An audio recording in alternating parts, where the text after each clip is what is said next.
주님의 이름의 비밀이라는 제목으로 말씀을 전해드렸어요. 첫 번째 소제목으로 전해드린 말씀은 사람 창조의 목적은 하나님을 섬기는 것이다. 사람을 창조하신 목적과 사람을 구원하신 목적은 왜 구원하셨냐? 하나님을 섬기라고 그랬게 했다는 거예요. 하나님을 사랑하라고 그랬다는 거예요. 이 하나님을 사랑하고 하나님을 섬기는 것이 하나님을 위해서 그러는 것이 아니라 나를 위해서 그러는 거예요. 나를 위해서 하나님을 섬기라는 거예요.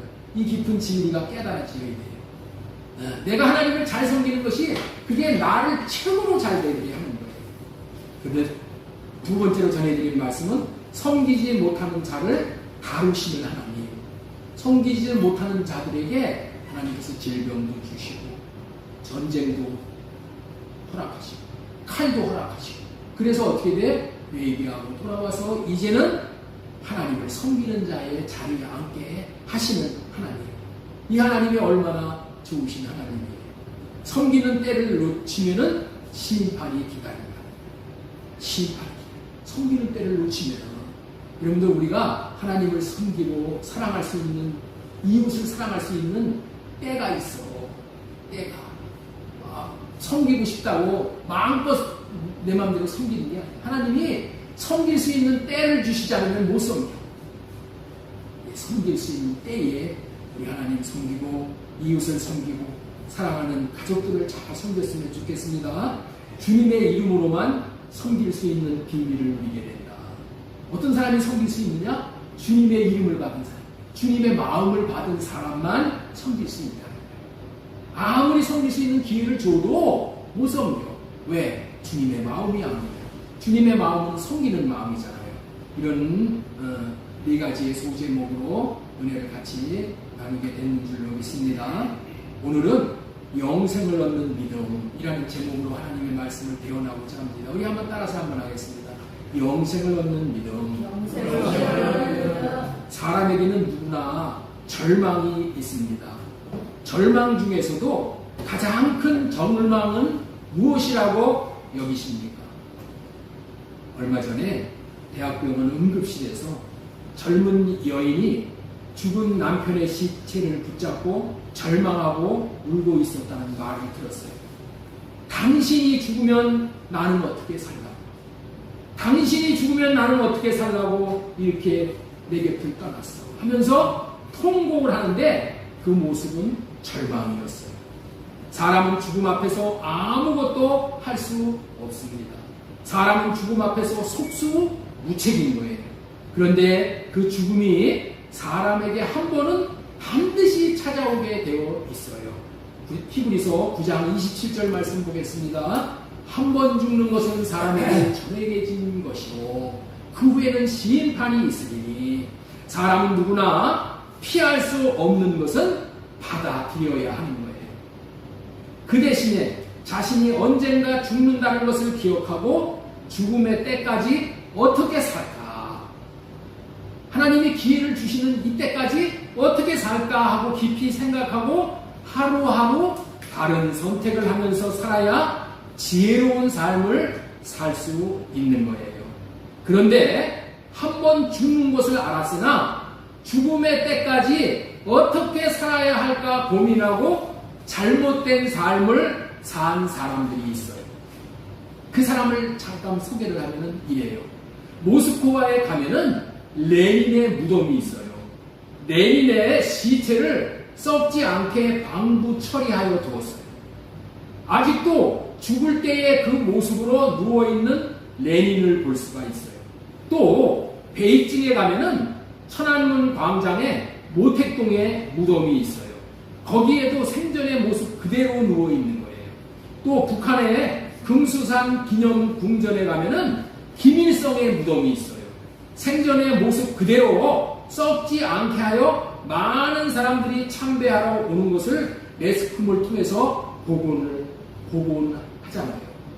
지신을 방부 처리하기 위해서는 항상 온도를 섭씨 16도를 유지해야 한다고 합니다. 그 자체만 하더라도 그게 쉬운 일이 아니잖아요. 어마어마한 돈을 들이면서 그 시체를 보관하고 있는 거예요. 왜 그래요? 영생하고자 하는 마음. 그 마음이 있기 때문에 이런 영생하고자 하는 마음이 다시 살아날 것을 기대하고 자기 몸을 미라로 만들어 놓게 된 거예요. 진시 황제는 불로초를 구하려고 애를 썼다고 합니다. 늙지 않는 그 풀이지요. 그거 구하려고 우리나라까지 왔다고 그러잖아요. 이렇게 사람들은 누구나 영생하고 싶은 소망이 있습니다. 이들이 이와 같은 행동을 하는 것은 왜 그렇게 이런 행동을 하는가? 하나님께서 사람에게 영혼을 사모하는 마음을 주셨기 때문이에요. 사람에게는 영혼을 사모하는 마음이 있어. 영원한 것을 사모하는 마음이 있다. 전도서 3장 11절 말씀 보겠습니다. 하나님이 모든 것을 지으시되 때를 따라 아름답게 하셨고 또 사람들에게 영혼을 사모하는 마음을 주셨느니라. 이런 영혼을 사모하는 마음이 있기 때문에 안 죽으려 하고 또 죽어도 다시 살고 싶어 하는 거예요. 그런데 그들은 하나님이 영혼을 사모하는 마음을 주신 깊은 의미를 몰랐기 때문에 이런 어리석은 짓을 해놓은 거야. 어리석은 짓이잖아요. 미라를 만들어가지고 저렇게 놓는 것이. 그게 얼마나 어리석어. 왜 그렇게 어리석은 짓을 했다고요? 하나님이 자신의 마음에 영혼을 사모하는 마음을 주신 깊은 의미를 몰랐기 때문이라는 거예요. 하나님께서 영혼을 사모하는 마음을 주신 것은 자기 마음 안에 영원한 영생하는 존재를 모시고 함께 영생하며 살도록 하려고 그렇게 하셨다는 거예요. 이 영혼을 사모하는 마음이 영원한 존재로 채워져야지만은 그 사람은 만족을 하고 평안하고 안식을 누릴 수 있게 되는 거예요. 사람의 마음은 그에게 오직 영원한 생명이고 영원한 사랑이고 영원한 만족이고 영원한 행복이신 그리스도로 채워져야지 이 세상의 어떤 것으로도 채워지지 않는 거예요. 부귀 영화 공명으로 채우려고 할수록 더 목마르게 된다는 거예요. 오직 영원하신 그리스도로 영원한 생명이신 그리스도로 채우라고 영혼을 사모하는 마음을 주신 거예요. 이렇게 될 때에 인생들은 비로소 영원한 만족을 누리는 삶이 영원하게 되는 거예요. 이러한 상태로 영혼을 살게 하는 것을 영생을 한다라고 표현을 하는 거예요. 그렇다면 영생을 어떻게 얻을 수 있냐는 것이죠. 우리가 영생을 어떻게 얻냐는 거예요. 영생을 얻는다는 말은 영원한 생명을 얻는다는 말인데 이 영원한 생명을 가지고 계신 분을 받아들여야만 영생이 우리에게 있게 되는 거예요. 그래서 영생을 얻으려면 예수 그리스도를 믿어야 하는 거예요. 예수 그리스도를 믿는다는 의미는 새 언약을 이루어 주시기 위해서 오신 예수님이 자신의 죄를 대신 지시기 위해서 십자가에서 죽으셨다는 것을 믿어야 하고 또 부활하심을 믿어야 하고 성령 안에서 다시 오셔서 우리들의 마음에 계시게 해줄 것이라는 약속을 믿는 거예요. 이것을 예수 그리스도를 믿는다고 하는 거예요. 이 약속을 믿는 사람은 자신으로 사는 삶이 죄인 줄을 알고 자신으로 사는 삶이 악인 줄을 알고 회개하여 할례받고 주님이 주시는 마음으로 사는 삶인데 이런 마음을 받아서 살고 살 때에 영생을 얻게 되어진다는 거예요. 율법을 가르치는 율법 교사와 예수님과의 이 문답을 하는 과정에서 예수님은 하나님을 사랑하고 이웃을 사랑하는 삶이 영생을 얻게 되는 것임을 알려주셨어요. 우리 누가복음 10장 25절 우리 한번 보겠습니다. 어떤 율법 교사가 일어나 예수님을 시험하여 이르되 선생님 내가 무엇을 하여야 영생을 얻으리까? 예수님께서 이르시되 율법에 무엇이라고 기록되었느냐? 내가 어떻게 읽느냐? 대답하여 이르되 내 마음을 다하며 목숨을 다하며 힘을 다하여 주 뜻을 다하여 주 너희 하나님을 사랑하라고 또한 또 네 이웃을 네 자신과 같이 사랑하라 하셨나이다. 이렇게 율법교사가 대답을 하니까 예수님께서 뭐라고 말씀하셨어요? 옳도다. 네 대답이 옳도다. 이를 행하라. 그러면 살리라. 이렇게 말씀하셨어요. 옳도다. 하나님을 사랑하고 이웃을 사랑하면은